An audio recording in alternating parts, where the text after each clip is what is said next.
Okay, great. Okay. All right, welcome everyone. I'm going to go ahead and share my screen so I can share with you just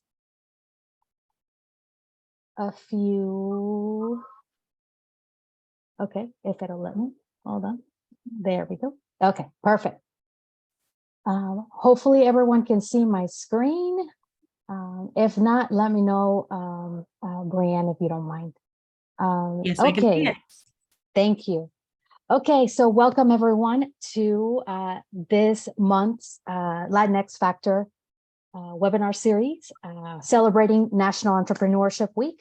Today, it's a three-part series, as you may have seen on the promotion emails and all the communication that was sent out about it. And hopefully you had a chance to read all the descriptions. We have the this particular series celebrating National Entrepreneurship Week today, tomorrow, Tuesday, February 14th, Valentine's Day. Join us. And Wednesday, February 15th. Today, focus or topic will be hot seat coaching on your business ideas, and it will be presented by our wonderful speaker, Francesca Escoto, SHIP lifetime member and successful entrepreneur. So the agenda for today will be, I'll give a brief presentation of Francesca. I'll share with you some SHIP upcoming events, and we'll dive into the presentation, and I'll end with Q&A. Before we do that, I just realized I did not introduce myself. My name is Anna Patrick. I'm the manager of member relations here at SHIP, and I will be your host for the evening, or co-host, should I say. My other co-host is Brianne Martin, the Director of Member Experience and Operations, and she will be helping to manage the chat. So let's dive in. So here is a little bit about our presenter tonight is Francesca Escoto, and I'm going to read just a little bit of her bio, but here are some bullet points to for your reading pleasure. So Francesca has launched companies, led sales teams, and managed complex software projects for herself and many of her clients. She started her career as an industrial engineer and has certifications as a professional coach, project manager, Scrum Master, and SAFE. Francesca grew up launching and running Taekwondo schools in the Dominican Republic with her parents, and that planted a seed for her own serial entrepreneurial journey. Her first venture was developing software to track the performance of aircraft engines, while simultaneously leading volunteer efforts in nonprofit organizations. The two paths, corporate and nonprofit organizations, corporate and nonprofit leadership, evolved in parallel, allowing her to transfer skills from one sector to the other seamlessly. Today, she's a C-suite executive and senior project manager, managing multi-million-dollar initiatives and teams ranging from 7 to 60 individuals. Francesca has been tapped by MIT Media Lab, WPI, Cosmo for Latinas, South by Southwest, Code 2040, SHIP, NPR, and others to share her wisdom on their stages and pages. She has a Bachelor of Science in Industrial Engineering from Worcester Polytechnic Institute and loves being a mom to her 3 daughters, figurative and portrait painting, as well as salsa dancing. So we have that in common, Francesca. I love salsa dancing as well. Nice. So, all right. So before we hand it over to our wonderful speaker, I did want to share a little bit of upcoming events that we have at SHIP. Just some of them. LatinXfactor, the next series for March, will be celebrating Women in STEM, Breaking Barriers to celebrate Women's History Month. That will be held March 13th through the 15th. The specific topics and speakers will be released soon. Then we have our spring conferences coming up, the virtual ones, which are titled SHIP Exchange, and those will be held March 30th through the 31st, and that's SHIP Exchange Tech. That will be the industry focus there. SHIP Exchange Engineering, April 20th through the 21st. It will be more of a general engineering focus. And SHIP Exchange Professionals, May 18th through the 19th. We also have our in-person spring conference, Leadership Live, which will be held in 3 different locations. Dallas, Texas, March 2nd through the 4th. Arlington, Virginia, April 13th through the 15th. in Santa Clara, California, April 27th through the 29th. We sincerely hope you can join us. You can find all the information on our website. You can, and I'm sure Brianna is going to drop in the links there on the chat, but if you just Google Ship Exchange or Leadership Live, the way that is spelled here, it will take you there without any problems. Okay, and lastly, I did want to encourage you to fill out a brief survey on today's webinar for a chance to win a $15 gift card. We will be doing this drawing today, tomorrow, and Wednesday as well, so you have multiple chances. Here is a QR code.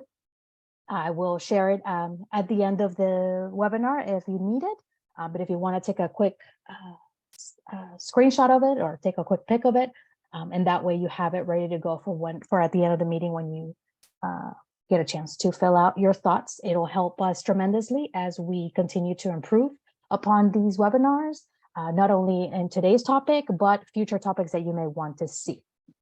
Okay, so let me go ahead and stop sharing here. And Francesca, it is all yours. All right. I am so excited. You guys don't understand how cool it is to be here with my first love, which is SHIP, and where all the things started, all the good things. Let's see. Let me get the presentation on and go from there.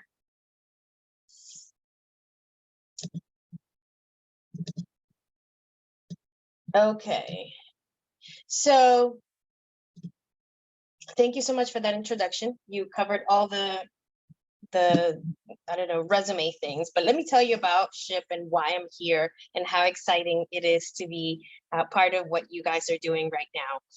I've been a SHIP member since 1994. So is that 29 years? It'll be, yeah, like 29 years, I guess.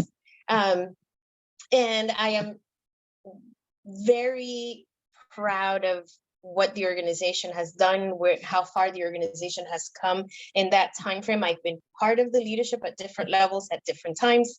I started as first president of my student chapter, co-founded with friends, and then kind of went on from there. Then I became sub-regional rep and started some chapters in the sub-region.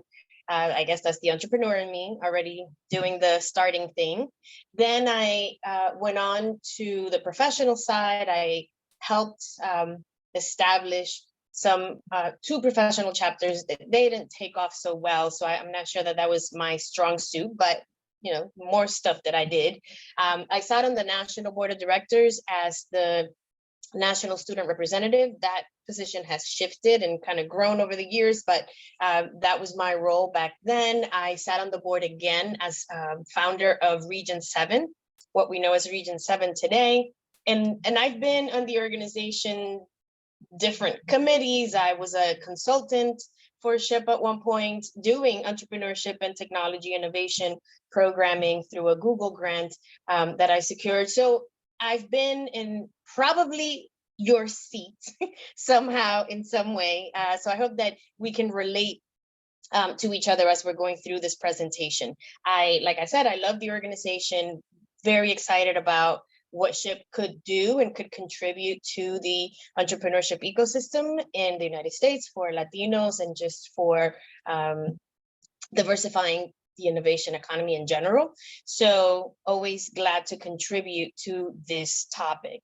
As it was mentioned, I consider myself a serial entrepreneur. I've started different businesses, sold some, grown, completely flopped some. So the breadth of experience is there, but through my coaching practice, I have been able to work with businesses in various industries and different points of their journey. So, you know, I've just been around for a little while, so I don't necessarily know all the things. I've just seen a lot. Okay, so pick my brain. That's what we're here for today.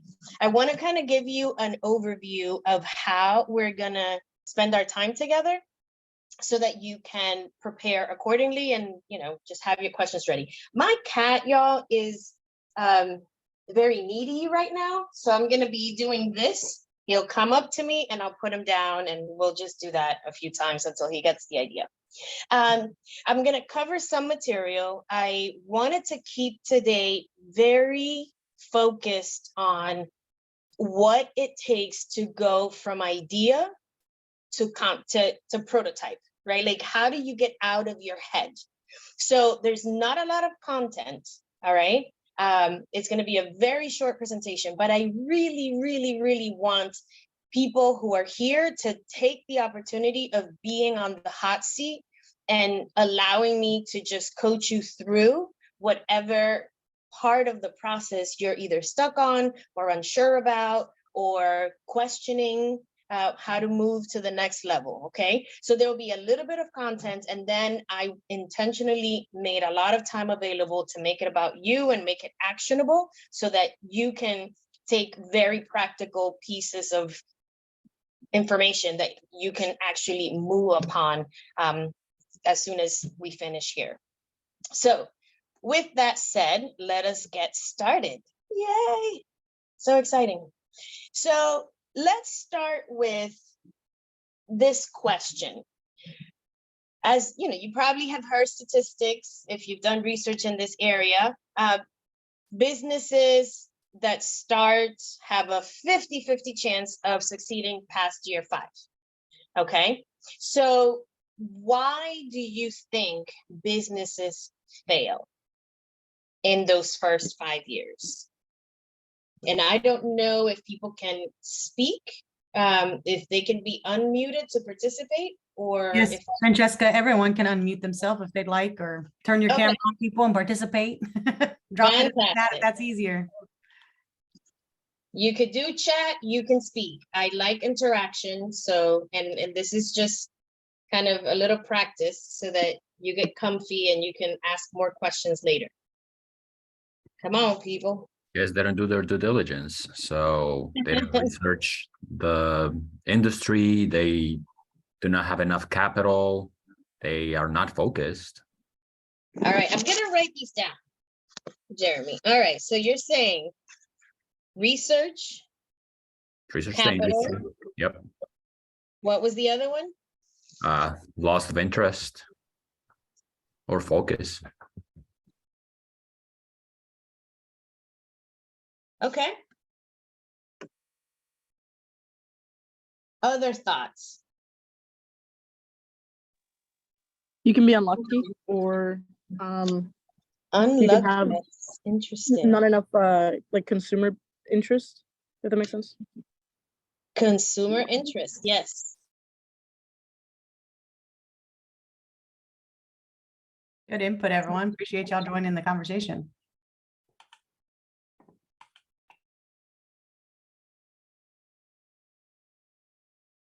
I'll take one more. Anybody else?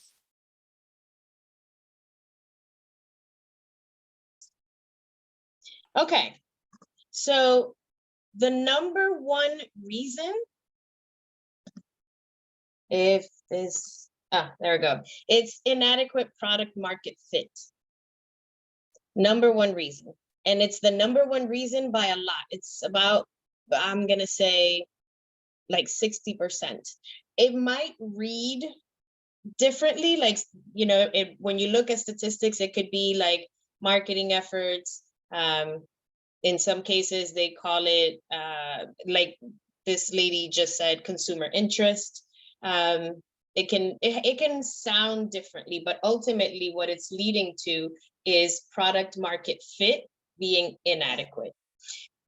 It is, I'm gonna say, a myth that somehow it's not, that you didn't research properly. And thank you, Jeremy, for bringing it up, because it's actually a very broadly shared misconception that somehow if you do enough research, you can get your business right. And it depends on what you mean by research. So we'll go into that in a second. Definitely in the first 5 years, it can look like lack of capital. And we're going to talk about that in a second. Well, maybe 5 seconds. But capital by itself is a symptom of product market fit that didn't work out, it is not a reason in and of its own. And we're going to talk about that. Loss of focus or interest, for sure. People abandon projects. They just move on, and that's not the thing they want to do. Unlucky, there is the luck of the market, right? You put a video out into, I don't know, the TikTok world, and it goes viral. And next thing you know, you have gazillion sales. That can definitely influence. At the same time, businesses that grow instantly because of, instant fame and luck are such a minute number that we shouldn't use luck. And I'm not saying that that's what anybody suggested, but I just want to kind of debunk that. We shouldn't bank on luck. That's not a strategy. It is just a happenstance thing. So I want to talk then about what product market fit is before we move on, because that is going to be kind of the foundation for our conversation about ideas. Does anyone, just by looking at this, have an idea or a thought about what product market fit is?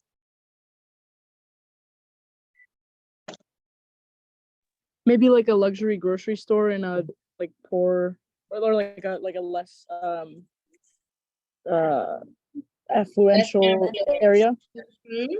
Perfect. Yeah. Like in a less affluent.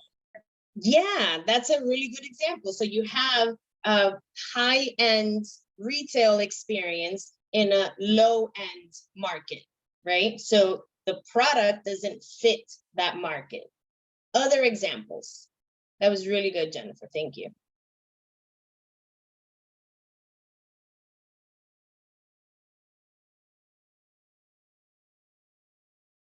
It could also be something that doesn't align with like age appropriateness. Yes, right. So it's also demographic, or in this case, age specific, right? So any of the demographics that could impact how the product is used, who purchases the product, and like the who, the how, the when, any of those things can impact your product market fit.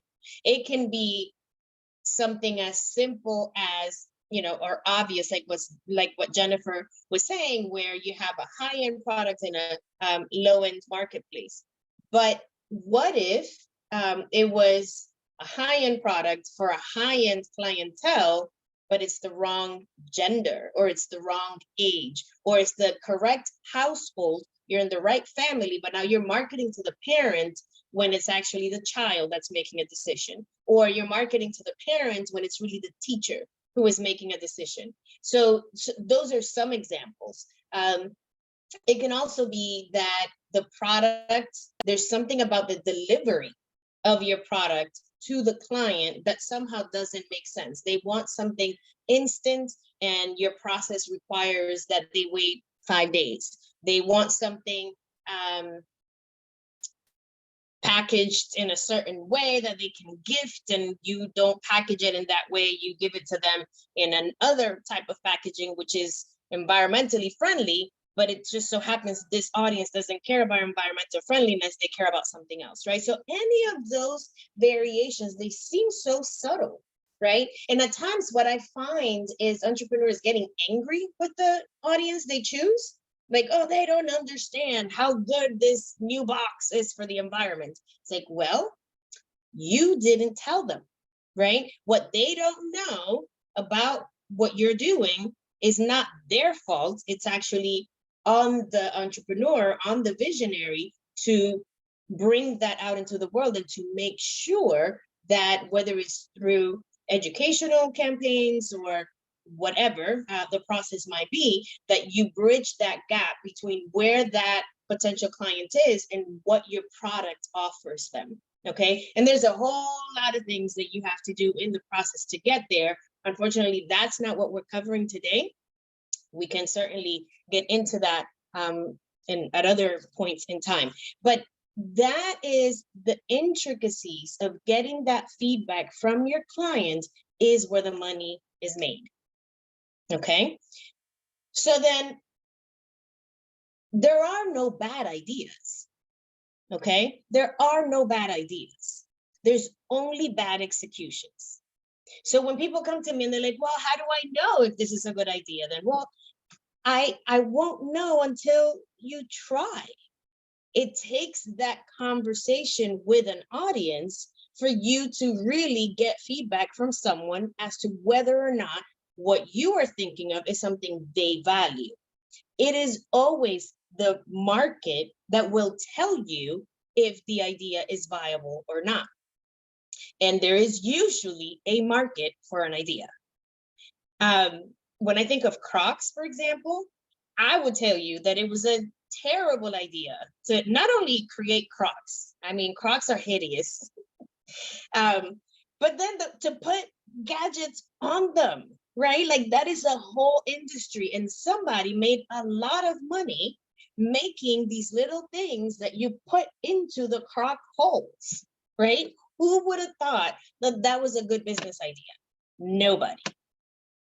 But even that is a viable business, vibrant. Someone paid off their mortgage and paid their kids' college tuition and now lives in Tahiti, you know, because they came up with that. And when you think of something like dog walking, who thinks that that's going to pay your bills and that's going to keep you living and breathing and doing, you know, whatever it is that people do with their incomes, right? Well, it is also a business. It's a business model and it works. And there are people who are very profitable walking other people's dogs and cleaning their poop. It's a business. It's a good idea. It's effective because of the execution. Okay. So how do I choose one? I wish that there was a really robust science, some sort of spreadsheet. You can get super sophisticated and get into like matrices, weighted options, and score the different variables and then come up with numbers and then move that way. But even that has a lot of subjectivity because you have to give weight to the different categories. You have to rank each of those. You have to score them and come up with, you know, whatever you think that score might be for each one. So I want to simplify it. And I want to give you 3 things to think about. Okay. I want you to think about your skill set. And skill set is not just your degree. A skill set is something you are particularly good at innately. Maybe you are a great presenter. Maybe you are a great writer. Maybe you are, I don't know, you play the guitar, right? So there are skills other than your academic preparation, including your academic preparation, formal and informal, that composes all of your skills. Then you have to think about personal interests. Back to the guitar. Maybe you play the guitar, but maybe you really love guitars, okay? And you're a mechanical engineer and you love guitars and you never thought about the fact that you could build guitars. And voila, there's the thing that you're super passionate about, right? And then we're going to talk about affordability. I don't want you to think of affordability as a limiting factor. I'm not saying that it has to be a small dream. You know, people think of entrepreneurship as an opportunity to become the wealthiest person in the planet. Okay, sure, you can get there. Entrepreneurship is more than anything, it's a lifestyle, and it's the pursuit of a vision that you just can't walk away from. For some people, and I'm included in that, being an entrepreneur does not mean that you don't have a W-2 employment somewhere. I always tell my clients, you know, your employer is your first angel investor. That's the first person that makes an investment in you and allows you through their salary payments, they allow you in your free time to be able to build this business. Okay, so it's not either or. We're not talking about money perhaps, you know, or specifically. Affordability has to do with doing what you can. right? Sometimes people pick an idea that is completely outside of their current world. And instead of building a bridge between here and where they want to go, they're like, well, I can't do it. And that's what I don't want you to do. As engineers, we can get so caught up in the perfect product that we miss product market fit. Okay, we get so caught up in building the Mercedes-Benz to start with and put all of our money and effort into this thing. And then we forget that we have to actually have money left over for marketing, right? So I want you to think of affordability as something, you know, an idea that you can get started with rather quickly. An idea that you can get started with right away with what you have, okay? So personal interest, passion, sometimes your pain becomes your cause. Maybe you're an immigrant, or you survived X illness or situation. Anything that you find passion in, anything that drives you is a potential topic of a business. You want to have a skill that is relevant to this thing that you're doing, that you can make that connection and do something wonderful with that skill in that area of interest. And then you're going to think of the way in which you can get started quickly to make an impact in that area. So I want to pause here, and I want to entertain any questions people might be having about how to choose an idea.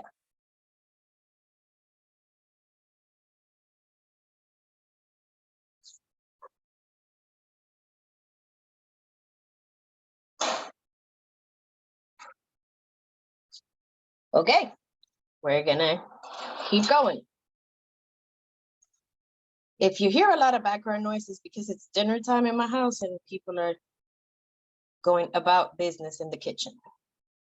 So as a bonus, I want to share with you that these three are very similar to the design thinking framework that looks at feasibility, viability, and desirability of a product in order to select or prepare the launch of a new product in a particular market, wherever. So feasibility, it has to do with, is this doable? It has to do with supply chain. What kind of materials would I use to make this happen? How can I produce it? Do I have the infrastructure to make that happen? Viability has a lot to do with this product market fit. Can I price this in a way that covers my expenses and still makes me a profit margin? And do enough people want this at that price point so that this can be profitable over the long haul, right? So viability has to do with the business, like truly the numbers, and understanding cost and profit margins and all of that. And then desirability is all about, is this what people want? Did I build the right solution? Or did I beautifully solve the wrong problem, right? So desirability has a lot to do with that product market fit as well. Well, all three touch on that, but those are kind of very related to design thinking as far as how I think that you should choose an idea. So a little bonus, if you want to look further into that, you'll learn a lot from design thinking. So how much money do you need to start? What I tell people is as little as possible. And that's for real. Like $500 should get you far. Okay. You should not be thinking right now on how do I build the manufacturing plant for my tortillas? Like, no, you're going to make tortillas at home, and you're going to go from home to maybe your garage, and then a commercial kitchen, and then your own kitchen.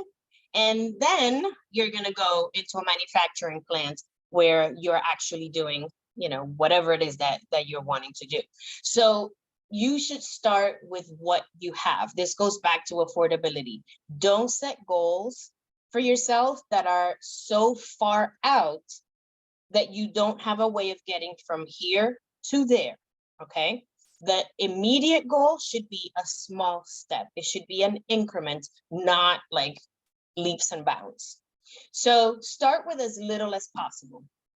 Prototyping is the key to starting a low cost project. Okay, you want to build the ugliest thing, the cheapest thing. As a matter of fact, if you're like super excited about it and proud of it, you went too far.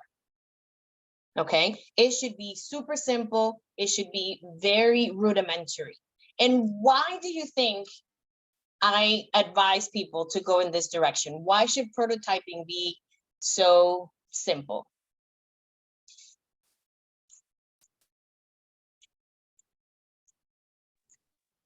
Because it's just an avenue to show kind of where it's sort of like a brainstorm, like kind of messy first draft. It is a brainstorm and it is messy. And what's going to happen with that prototype? You'll advance it, like you'll keep refining it. You should be able to trash that thing, right? And just start over if that's what you have to do. So if you put $50,000 so that you can have the whatever thing gadget done in China, they can send you 10 of them. You ran out of money. And now how do you build the next iteration or the next model or the next version of this thing? Okay, it should be something that you do not get emotionally attached to. You don't care if you put it in the trash, right? It should be ugly, simple, rudimentary, cheap. Then you can make adjustments. You can pivot, which means you're going to change directions altogether. You were going east and now you're going to go west. Okay, maybe you were building a cup that people can use in their cars and it never spills, and you're going in that direction. Then you realize it's not a cup for adults, it's actually a sippy cup for kids that blah blah blah. And so now you have to completely go back to the drawing board and redesign. Okay, iteration means, okay, it's the cup for the adults, it has to fit the cup holder, but now it can't be so tall. Now that is an iteration. That's just course correction. You're just making tweaks so that you can incorporate the feedback from that client and you can keep moving in that same direction. But if you have fallen in love with your prototype, and if you are so married to your product that you've built in flexibility into your process, it's going to be really hard for you to get that product market fit, because it won't be easy or cheap for you to start over. By the time that you've spent money in your product to that degree, you really should have product market fit already. So part of what people ask me here at this point is, okay, so should I patent my idea? No, not yet. It doesn't mean that you don't do it ever. It just means you have nothing to patent yet, because you haven't arrived at that final solution yet. You're still prototyping, okay? You're still gonna destroy the thing, start over. You're still gonna change the size of the lever, enlarge the whatever, change the material of the blah, blah, blah. You're gonna keep playing with this thing for a little bit, and there is nothing to patent. People get so excited about that first design that they go and take all of their 501, no, I was gonna say 501c3. I mean, their 401k. They get their retirement plan out, they purchase whatever service from a lawyer to have their widget, gadget, invention patented. And again, they're left with no money to actually go and do market studies, to actually get the feedback that they need from real users, and there's no money for marketing. So don't do that. Don't focus on patenting or anything like that. Just test your ish. Make sure that you get in front of real humans, ask them real questions. You don't need 100,000 customers, okay? You only need 10, 25 people to give you real feedback, not your mom, okay? And we'll talk about that in a second, but real people that can give you real feedback so that you can then make adjustments until people actually are willing to pay. All right. That's how much money you need to start. And that is how you get started. It's through prototyping. So how do I build a prototype? Whatever idea you have in your head right now, by the end of tonight, can be a prototype. I mean, unless you are building intergalactic space vehicles, or you are formulating a new drug for something, okay, chances are that you can build a prototype tonight of the thing that's in your head. If we're talking about services, it is as simple as a flyer, a website, a proposal, a workshop outline. You can think of other things depending on your idea. If it's a gadget, a thing that you're wanting to build, use some PVC pipe. Listen, Home Depot is your best friend. Cardboard, sticks, glue. You can use existing technology and just adapt it. And you might be thinking, well, what are you talking about? I'm talking about like Legos, a toy that moves in a certain way, and you can use it to mimic the movement of the thing that you're trying to build, okay? 3D printing, which you can do at libraries and innovation centers. Like, find a place that does 3D printing and head over there, okay? But getting a prototype done is that easy. What is hard about prototyping is not the doing, it's the thinking.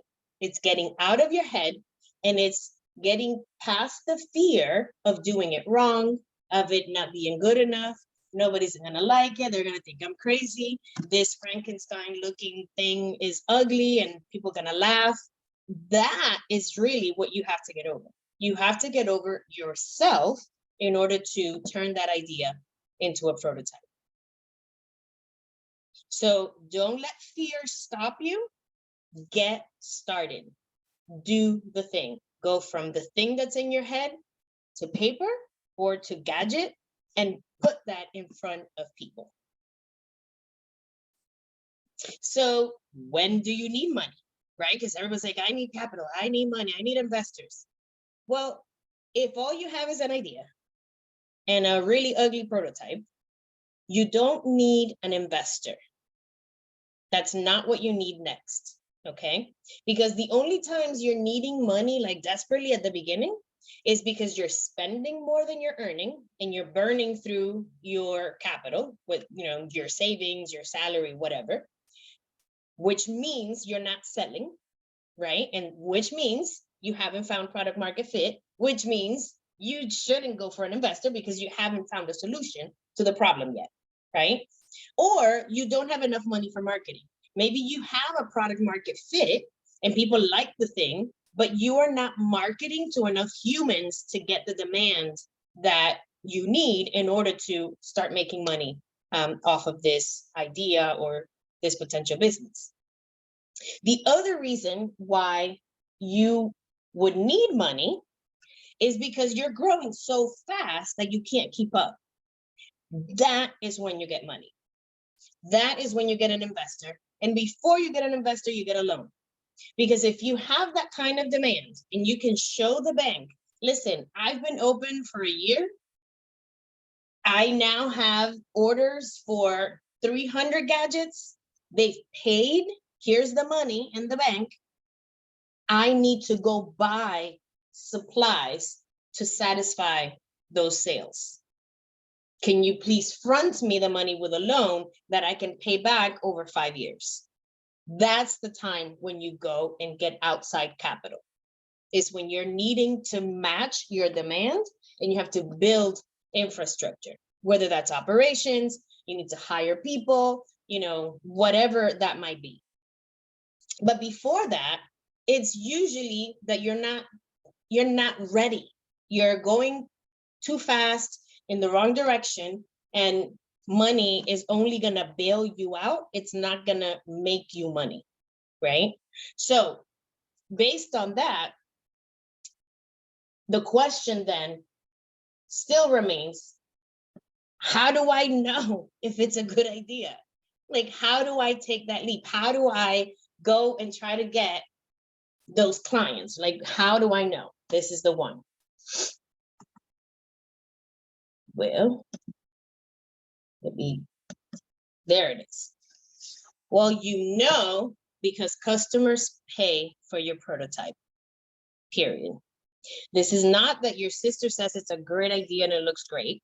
This is not that your girlfriend's friends saw the gadget and said, oh my God, that looks so cool. That is not it. It's not someone saying, oh, I would totally pay for that.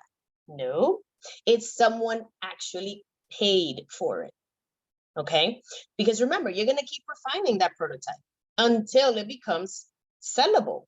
And then when someone says, you know what, that's what I want, how can I pre-order? Here is, whatever, $300 I want in on the first batch. Or someone sees the flyer for the technical service that you're going to provide, and they say, oh, this is exactly what I need. When can you get started? Where do I sign? That is the moment when you know your prototype is your product, that you've hit that product market fit. Nothing else other than dollars in your hands, right, are going to confirm that the thing you're offering is the thing that people want at that price point.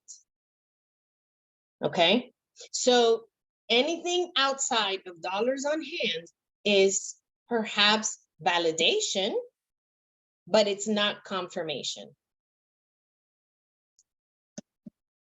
And so if you don't have paying customers, you have no paying customers, you don't actually have a business. You might have a hobby, you have an interest, you have an idea, you have a theory, a lot of things, but you don't yet have a business until someone is paying you or has paid you for the thing that you are doing. Whoops. So this is where I want to pause my part and then open up the floor to actual coaching and help you get unstuck. This is it. You want to find that spot between your personal interest, your relevant skill, the affordability, how quickly can you start this thing? You want to find that place where these overlap and build something there. So I'll leave this up. You can take screenshots, do whatever it is that you want to do. That's kind of your assignment. And let's open it up. How can I help? And don't decide if that's what you're here. Sorry to keep talking, but my idea is I want to produce tequila. You want to produce what? Tequila. Okay, awesome. But I'm not really sure how I would prototype that, and that's kind of where I've been stuck because it's such like a involved process to get that. From the kind of plant you use to like you need distillation equipment and like a lot of stuff. So I've been kind of stuck in the idea and I really haven't known how to move forward. So let me ask you this. What is the simplest way for making tequila? Well, it's like a pretty involved process, but if you had like a very small batch distillation device and then like agave on hand, you could roast the agave in the oven. So let's talk about the simplest distillation equipment. What is that? I'm not sure. Probably like a home, just like stuff that hobbyist whiskey people use. Maybe. Okay. What are we talking about? Like, where do you get that? Can you get it used on Marketplace? Potentially. Okay, so go on Facebook Marketplace right now, because I ain't going nowhere. You got 45 minutes to do some research and see if you can find yourself a used home distillery equipment of some sort. Okay, I'll be back. Yes, ma'am. Who's next? Just giving a shout out to Jennifer, making her dreams reality tonight. That's right, right here, right now. Feel free to come on, you guys. Some people would think of that, oh, she wants to make tequila.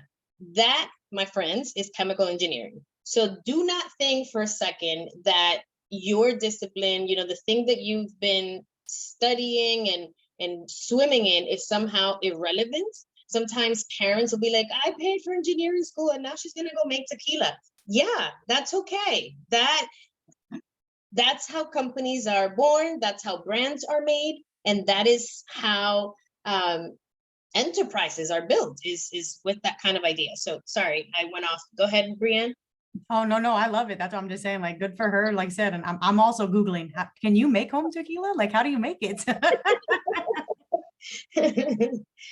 Guaranteed, she's not the first one to try, right? So absolutely. I was going to encourage anyone else, any ideas? Again, like, let's please use the time with Francesca. You got another 10, 15 minutes with her. So let's now's the time.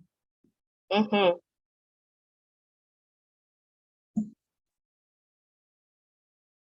Can't be that she's the only one that has an idea and is trying to figure it out. Come on, people. What if we are afraid of saying our idea and somebody takes it?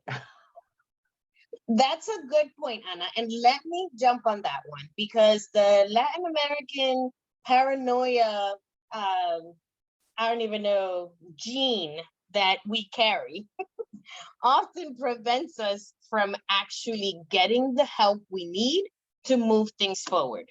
Okay. Who else in this chat is trying to build a new tequila brand and build a whole enterprise on that? Raise your hands. Nobody. And even if someone else was trying to do that, you could cooperate, learn together. My tequila is going to be made with organic agave from, I don't know, Teotihuacan. I totally made that up, right?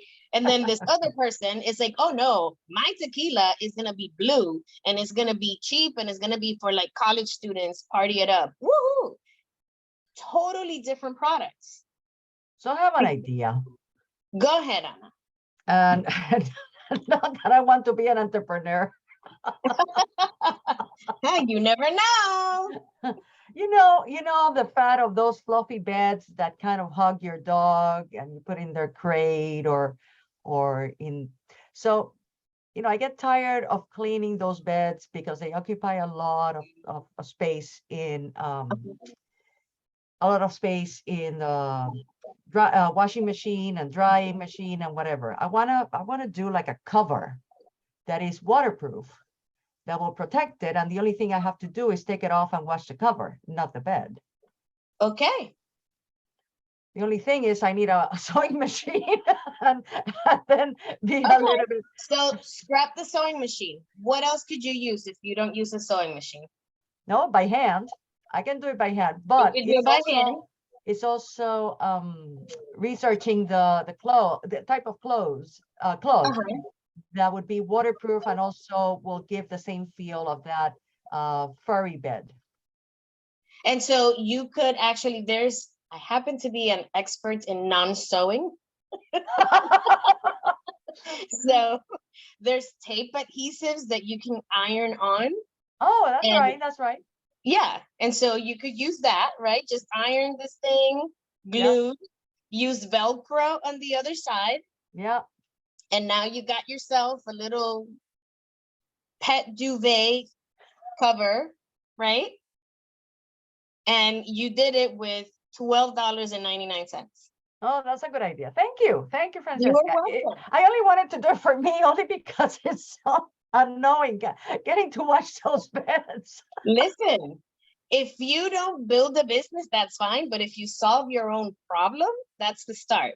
And Right. That's how businesses start, right? Because the next you're like, oh, but I'm going to make the next one with a picture of him in the whatever. And then I'm going to make it match the living room. Then I'm going to make one for my friend because her dog died, whatever, right? And so next thing you know, you're making duvet covers for puppies. Okay, thank you, Francesca. I only wanted to cooperate and to see if other people also Thank you. put their ideas. All right, awesome. Yeah. Thank you, Anna. I just wanted to chime in and say that I'm also part of the non-sewers club. So you're not alone, Francesca. That's definitely not a skill of mine. So I wanted to make a mini announcement while we wait for Jennifer to finish her search. I'm going to go ahead and stop the recording. Maybe that will encourage some of us to share our ideas and not let the Latin American, that Latin paranoia, take over. So let's let go. Let's go ahead and stop.